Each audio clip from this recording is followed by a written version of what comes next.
Welcome everybody to this Jewish Futures Unconference, and in a few minutes you're going to find out a bit of what that actually means. We have the privilege for the next few hours to be able to think together, dream together, vision together about what Jewish education, Jewish community could look like in just a mere 26 years from now, the year 5800 or 2040, depending on how you prefer to count. Jewish Futures was envisioned as a way to get together new ways of thinking, an eclectic group of people to possibly generate solutions to any given problem that the Jewish community might face. Let's see how we go today when we try and imagine the Jewish future 26 years from now. As is customary, I want to start off by thanking all the people who have helped make today possible, including our generous sponsors, the Lippman Camphor Foundation for Living Torah. Oh, hang on a second. Here's where I've got to get really tech savvy. Whoa, that's me. I hope you're all doing well.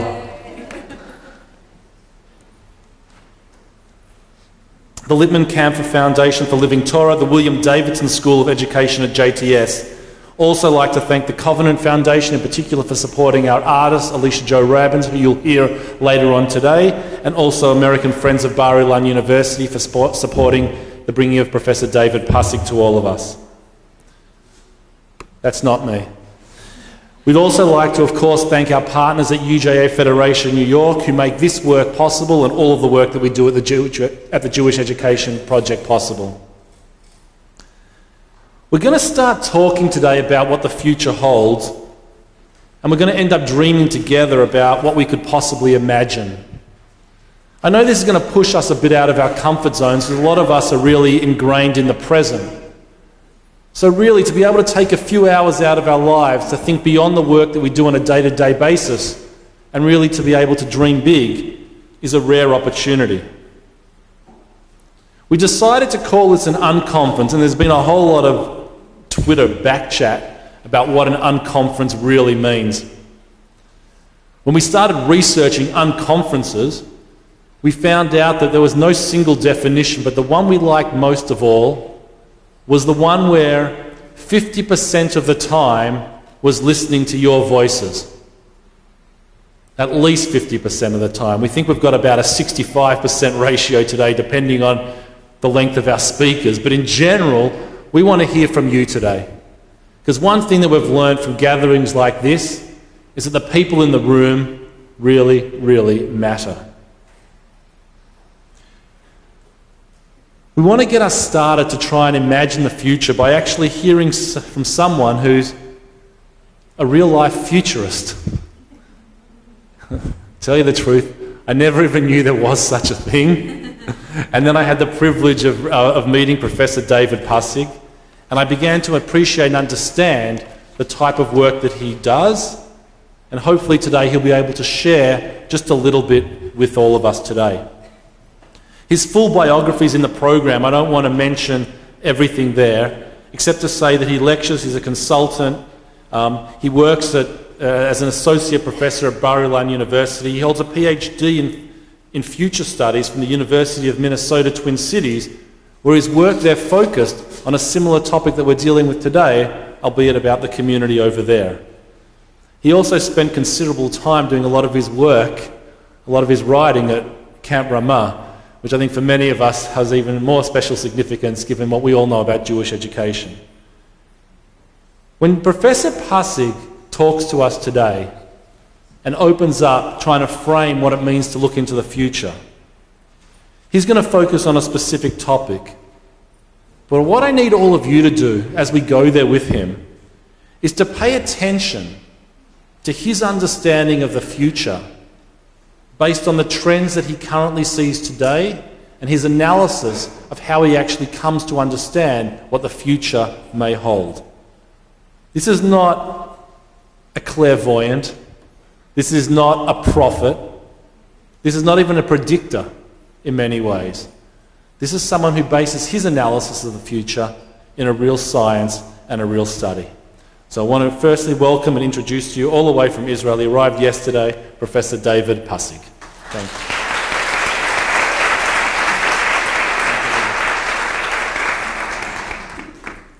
Thank you very much, David. I've seen already a few faces I know of, probably from Camproma. So if I don't, just approach you, please approach me, okay? What I'm going to do in the next few minutes, I received something like an hour and a half, okay? Yeah, sure, David. Is this working? You sure? Okay, I'm going to touch upon a topic that is really a great concern for many of us who are in any kind of educational system. We are being bombarded in the last couple decades at least by a literature that actually says that our technologies are developing dumb kids, if you wish. Let me be blunt, okay? Many people, and you have here just a couple examples of books that really are destroying our understanding of how technology can contribute to humanity. So we are being bombarded. In the last couple decades, somehow my gut's feeling was that impossible.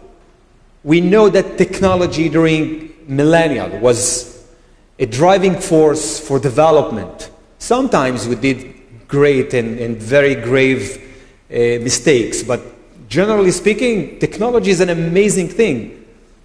By the way, the definition of technology is coming from, of course, two words, which is technos and logic, which is basically an ancient Greek word that says art. It's not a technical thing, it's an art.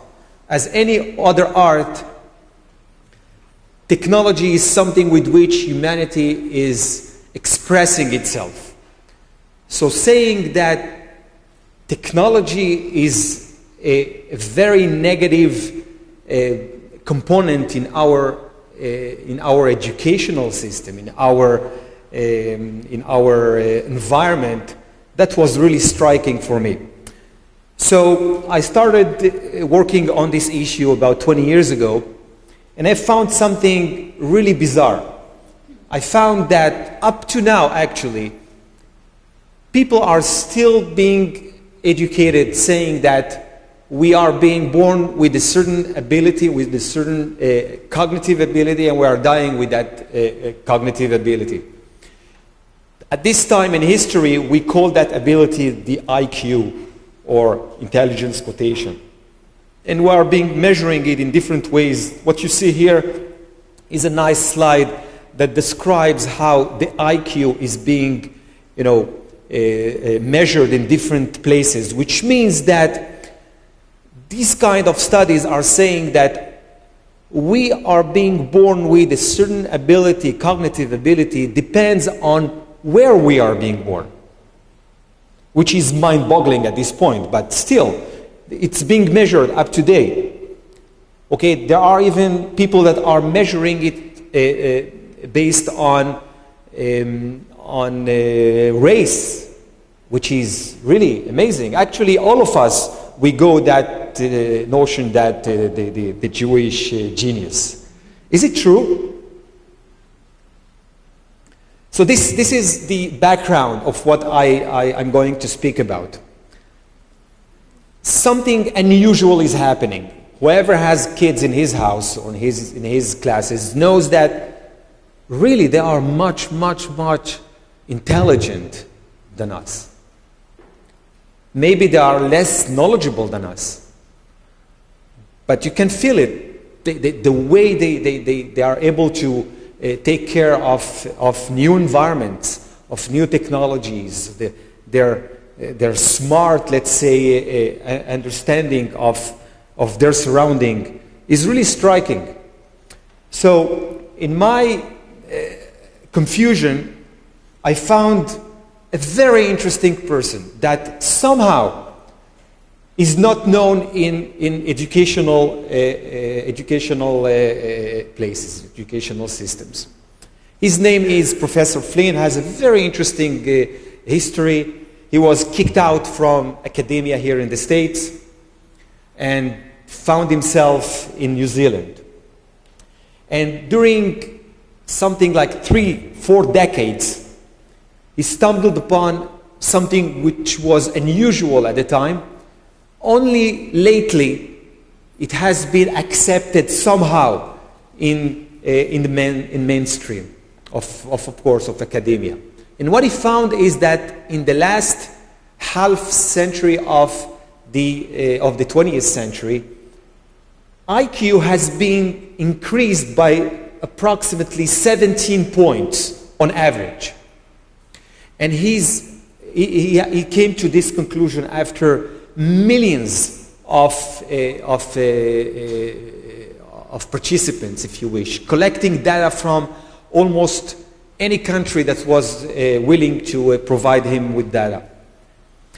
Now, after he collected data and he found that the IQ has been increased, he actually found that not only that it has been increased, but it is accelerated. That increase is accelerating almost every year, which was mind-boggling. How come IQ even is developing? We used to think that we are being born with a certain ability and we're dying with that same ability, and suddenly, in a matter of half a century, a phenomenon that never was recorded in human history. Think about, in a matter of half a century, humanity has increased its intellectual and cognitive abilities with something like 17%. Now, it took him about 3 decades to convince people that the data is not misinterpreted. And what I found really intriguing is, of course, to understand where is it coming from. And there were a lot of studies in the last decade trying to understand where is it coming from. So, by the way, he wrote a few books, so if you wish, are we going to put these slides somewhere? People will be able to see. I have put the references on each slide, so you'll be able to go and access the material. Anyways, he put a lot of studies, and a great debate started in the last decade worldwide. Where is it coming from, this acceleration of intellectual and cognitive skills? There were a lot of studies that were done. Some were trying to figure out if there is any correlation with the nutrition. Of course, our kids are eating very differently than we are. Is there any correlation? What they found is that the correlation is negative, which means what our kids are eating, actually, just take it into your consideration. When a kid is eating in the morning, a bowl of cereal, his mind is becoming like a mind of a 70-year-old person until about 11 a.m., which means for a couple hours, he's totally in a very retarded ability, if you wish. But after 11 o'clock, he's becoming really wild. That's something which was very interesting to find in those studies. There were other people that were trying to find any correlation with education, and they didn't find anything. Education can give a lot of knowledge, but not be the cause of that accelerating cognitive ability. Now, I'm coming from a different angle to try to explain the phenomena. I'm coming from the angle of technologies. And what I was trying to understand is whether these accelerating phenomena can be somehow related to our technologies, or something probably within our technologies of the last century at least. Now, I hope you understand that if we will find any correlation with technologies, that means that we will be able to understand the exact components in technologies, or at least in their interfaces, that really push that phenomena. And if we will be able to discover those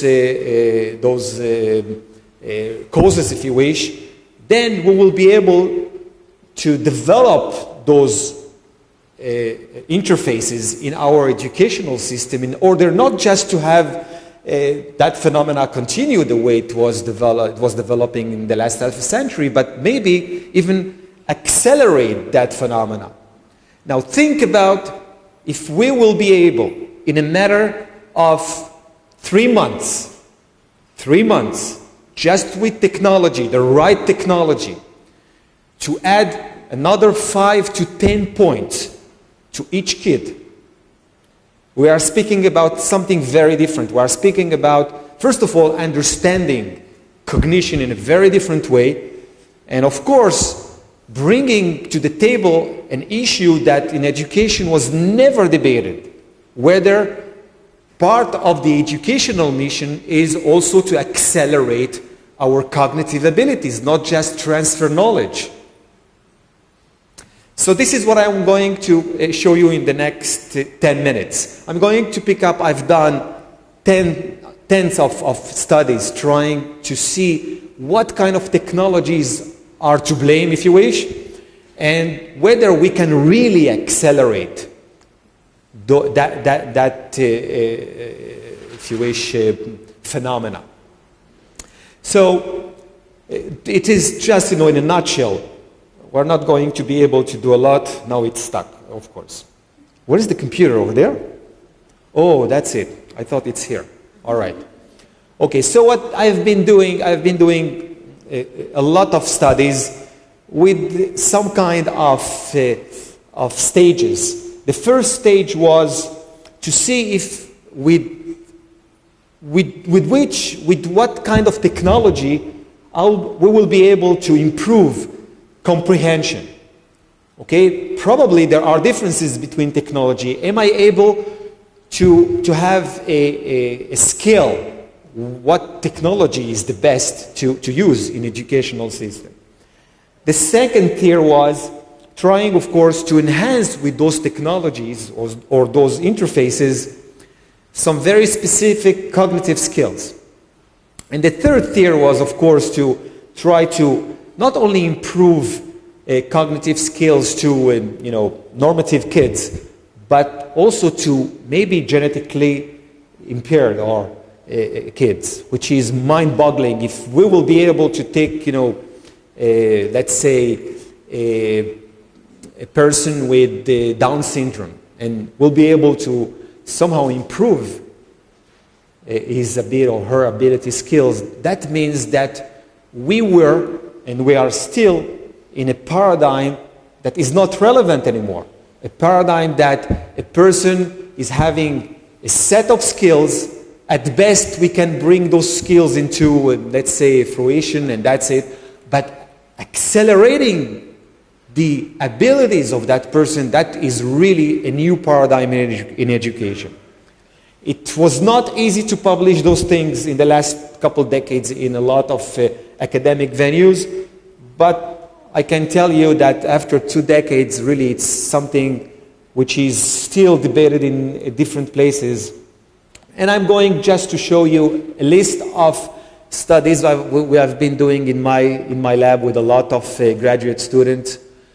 We were trying to ameliorate the ability to do induction and deductions, to be the ability to do mental rotations, to accelerate or improve time perception, which is a very important skill in our development as kids in different stages, etc., etc., etc. What I'm going to do, I'm going just to show you 2 or 3 studies in a little bit more details, and we'll sum up what I've been doing lately.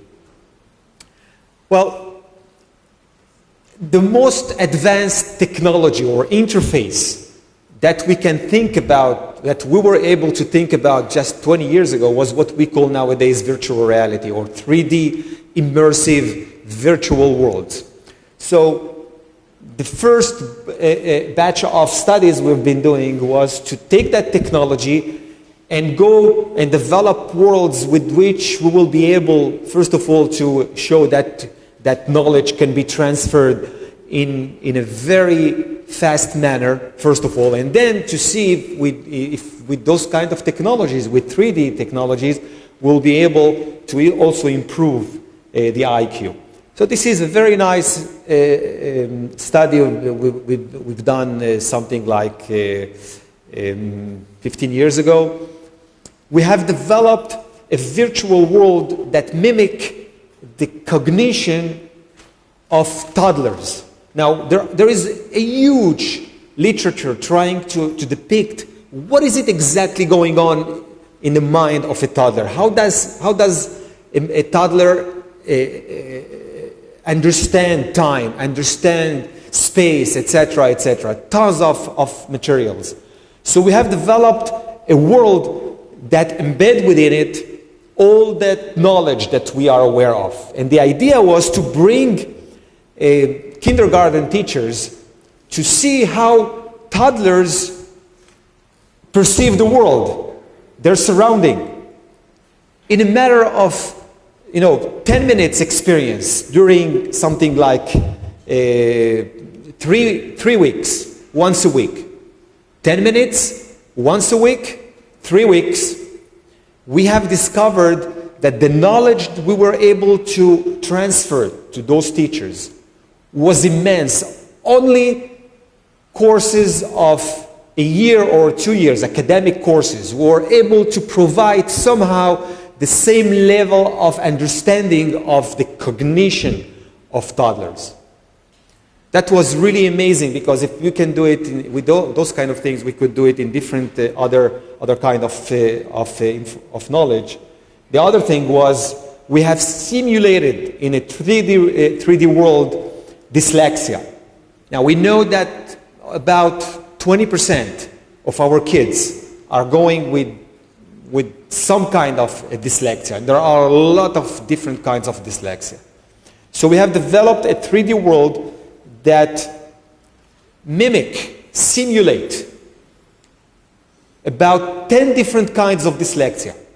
And we brought teachers to see how dyslexic kids interact with their surrounding. That was amazing to see how teachers, in a matter of, again, about 10 minutes a week, about 3 weeks, they were able to observe and to absorb knowledge that only years of studies are able to do. That was the first tier. I'm just giving you two samples, two ideas. Now we went through a second tier. Are we able to enhance cognitive skills that are being measured by IQ tests, whatever it is? And there is a lot of debate around what is it exactly our IQ. But nowadays this is the standard measure, so we are using it. So we have developed 3D worlds in which we try to enhance the deductions and induction skills. Very basic and important skills in order to continue and learn in our life. And in a matter of 3 months, once a week, 5 minutes, we were able to raise about between 15 to 20% the scores of different kinds of kids we brought into those kind of studies. In a matter of 3 months, once a week, 5 minutes of experience. I take you into another issue. This is really something unusual. We took Down syndrome teenagers. Now, one of the most striking things with Down syndrome kids is that they don't have the perception of time, of past, present, and future. And again, we have developed a virtual world, a 3D immersive world, with headsets and a lot of goggles, etc., etc., we were able, again, in 3 months, about 7 minutes, once a week, we were able to raise their ability to understand time in matters that we didn't see any kind of educational, let's say, training that was able to do that in that amount of time. Well, I can go on and go on and go on. I'll give you just the last one. You know, in Israel we have a very interesting debate. After the wave of immigrants from Ethiopia, when all those kids that their parents came from Ethiopia, when they went through a procedure of intellectual understanding or analysis, most of those kids were considered to be at the verge of being retarded in IQ tests. So for a few years, a lot of those kids were diverted into special education, which was really, myself, I was going with a lot of discomfort, saying that kids that are from Ethiopian origins are all retarded. Come on, guys. But all the academics were showing us that their scores. You could not, 2 minutes. That's a lot. Thank you. Anyway, so what we did, we have developed, again, virtual worlds within which we have exercised with kids what we call analogies, because analogies is the most important, let's say, pattern with which human beings are thinking and are being measured all across different tests. And we were trying to see if within 3 months, again, once a week, we will be able at least to bring those kids to the level of normative kids, of regular Israeli kids. It was shocking to see that in a matter of 3 months, we brought them as if they were Israelis without any kind of origins or cultural or racial, whatever you want to call it. So we did it again and again in different places. Since I don't have much time, you have there, this is the last study we have been doing. We are developing now IQ tests within virtual worlds in order to see whether maybe the tests are to blame. And we're doing a lot of interesting things and being published. What I would like to really finish with is that virtual reality is only the beginning of the interfaces we are going to see around us in the next few decades.